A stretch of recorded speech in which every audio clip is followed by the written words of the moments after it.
கிறிஸ்துவில் பிரியமானவர்களே, ஆண்டவராகிய இயேசு கிறிஸ்துவின் நாமத்திலே உங்கள் யாவரையும் வாழ்த்தி ஆசீர்வதிக்கிறேன். இந்த நாளுக்கென்று தேவன் நமக்கு அருளி இருக்கும் ஜீவ வார்த்தை ஆபகுக் தீர்க்க தரிசன புஸ்தகம் 3ஆம் அதிகாரம் 19வது வசனத்தின் ஒரு பகுதியாய் இருக்கிறது. அவர் என் கால்களை மான் கால்களை போலாக்கி உயரமான ஸ்தலங்களில் என்னை நடக்க பண்ணுவார். என்னை கேட்கிற தேவனுடைய பிள்ளைகளே, இந்த வசனத்தை தொடர்ந்து வேதத்தில் எழுதப்பட்டிருக்கிறது. நெகினோத் என்னும் வாத்தியத்தில் வாசிக்க ராகத் தலைவனுக்கு ஒப்புவிக்கப்பட்ட சங்கீதம்.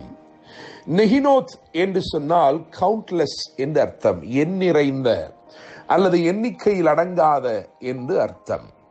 An instrument with many strings என்று ஒரு பதம் சொல்லுகிறது. என கேட்கிற தேவனுடைய பிள்ளைகளே, எண்ணி முடியாத நன்மைகளை நிச்சயமாய் கர்த்தர் இன்று உங்கள் வாழ்க்கையில் செய்ய போகிறார். வேதத்திலே இந்த வார்த்தை 3 இடங்களிலே சொல்லப்பட்டிருக்கிறது.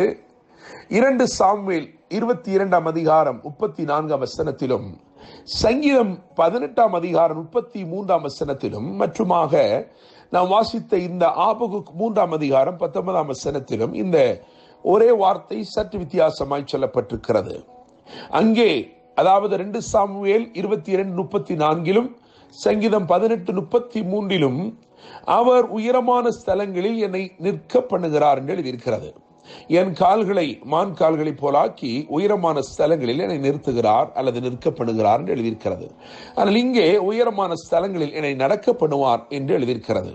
என கேட்கிற தேவனுடைய பிள்ளைகளே, ஆபகுக் புஸ்தகம் 3ஆம் அதிகாரம் 1ஆம் வசனத்தை கவனிக்கும் பொழுது, சிகாயோனில் பாடின விண்ணப்பம். ஒரு தீர்க்கதரிசி ஒரு ராகத்திலே ஒரு விண்ணப்பத்தை ஆரம்பிக்கிறான். ஆனால் முடிவோ அதற்கு அவனுக்கு விடை கிடைக்கிறது. அந்த விண்ணப்பத்திற்கு விடை கிடைக்கிறது. என கேட்கிற தேவனுடைய பிள்ளைகளே, உங்கள் ஜெபம் எதுவாயிருந்தாலும் இந்த நாளிலே நீங்கள் ஜெபித்து முடிப்பதற்கு முன்னே தேவன் அதற்கு பதிலை கட்டளையிடுகிறார். இதிலே விசேஷமாக ஒரு காரியத்தை நீங்கள் கவனிக்க வேண்டும். 3ஆம் அதிகாரம் அதிலே 17வது வசனத்தை கவனிக்கும் பொழுது, அந்த 17ஆம் வசனம், அத்திமரம் துளிர் விடாமல் போனாலும், திராட்சை செடிகளில் பலம் உண்டாகாமல் போனாலும், ஒலிவ மரத்தின் பலன் அற்று போனாலும், வயல்களில் தானியத்தை விளைவியாமற் போனாலும், கிடையில் ஆட்டு மந்தைகள் முதலற்று போனாலும், தொழுவத்திலே மாடு இல்லாமல் போனாலும் என்று வரிசைப்படுத்தி, அதற்கு பிறகு நான் கர்த்தருக்குள் மகிழ்ச்சியாயிருப்பேன், என் ரட்சிப்பின் தேவனுக்குள் களி கூறுவேன் என்று எழுதியிருக்கிறது. என கேட்கிற தேவனுடைய பிள்ளைகளே, ஒரு நஷ்டத்தின் பட்டியல் சொல்லப்பட்டிருக்கிறது, ஒரு நஷ்டத்தின் கணக்கு சொல்லப்பட்டிருக்கிறது. அதை தொடர்ந்து ஒரு நன்மையின் ஆசீர்வாதம். இந்த நாள் கர்த்தர் உங்கள் வாழ்க்கையிலே இருக்கிற நஷ்டங்களை நன்மைகளாய் மாற்றும் ஒரு நாளாய் இருக்கிறது. தேவனுடைய பிள்ளைகளே, இந்த வேத பகுதியை கவனித்து பார்க்கும் பொழுது பூமி குறித்து 3 காரியங்கள் சொல்லப்பட்டிருக்கிறது. அவைகளை நான் சொல்லி முடிக்க விரும்புகிறேன். முதலாவதாக 6வது வசனத்தை கவனிக்கும் பொழுது, அவர் பூமியை அளந்தார் என்று எழுதியிருக்கிறது. கர்த்தர் பூமியை அளந்தார். பூமியை அளக்கிறார் என்று சொன்னால், நிச்சயமாக நான் சொல்கிறேன், உங்களுக்கு பாதைகளை உண்டாக்கும்படிக்கு அவர் விரும்புகிறார். அவர் பூமியை எதற்கு அளக்கிறார் என்று சொன்னால், உங்களுக்கு பாதைகளை உண்டு பண்ணும்படிக்கு. இங்கே வேதம் சொல்லுகிறது, நீங்கள் வாசித்து பார்க்கும் பொழுது 6ஆம் வசனத்தின் ஒரு பகுதியிலே, அவர் நின்று பூமியை அளந்தார். அதை தொடர்ந்துள்ள வசனங்களை கவனிக்கும் பொழுது, பூர்வ பர்வதங்கள் சிதறடிக்கப்பட்டது என்று எழுதியிருக்கிறது, மலைகள் தாழ்ந்தது என்று எழுதியிருக்கிறது. அவருடைய நடைகள் நித்திய நடைகளாயிருந்தது.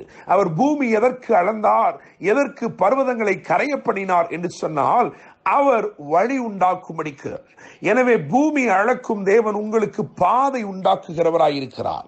இரண்டாவதாக 9வது வசனத்தை கவனிக்கும் பொழுது, பூமியை பிளந்தார் என்று எழுதியிருக்கிறது.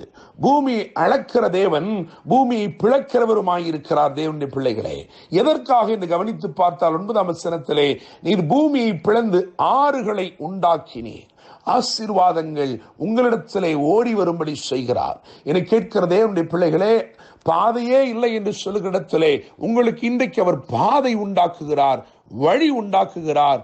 ஆசீர்வாதம் இல்லை என்று சொல்லுகிற இடத்திலே ஆறுகளை உண்டாக்கி நீங்கள் இருக்கும் இடத்திலே அந்த ஆறுகள் ஓடி வரும்படி செய்கிறார். மூன்றாவதாக மூன்றாம் வசனத்தை கவனிக்கும் பொழுது அந்த மூன்றாவது வசனத்திலே பூமியை நிறைத்தார் என்பதை கவனிக்கலாம். மூன்றாவது வசனத்தில் இப்படியாய் சொல்லி இருக்கிறது, அவருடைய மகிமை வானங்களை மூடிக்கொண்டது, அவர் துதியினால் பூமி நிறைந்தது. என்னை கேட்கிற தேவனுடைய பிள்ளைகளே, வானங்களை மகிமையினால் மூடுகிறவர் மகத்துவமான அற்புதங்களை உங்கள் வாழ்க்கையிலே செய்கிறபடினால் பூமியே துதியினாலே நிரம்புகிறது. பூமியை அளந்தார், பூமியை பிளந்தார், பூமியை நிறைத்தார். வேத வசனத்தை கவனியுங்கள். அவரின் கால்களை மான் கால்களை போலாக்கி உயரமான ஸ்தலங்களில் என்னை நடக்க பண்ணுவார். இன்று கர்த்தர் இந்த வார்த்தையின் மூலமாக அல்லது இந்த வார்த்தையின்படியே உங்களை மேன்மையின் பாதையிலே நடக்க பண்ணுவார்.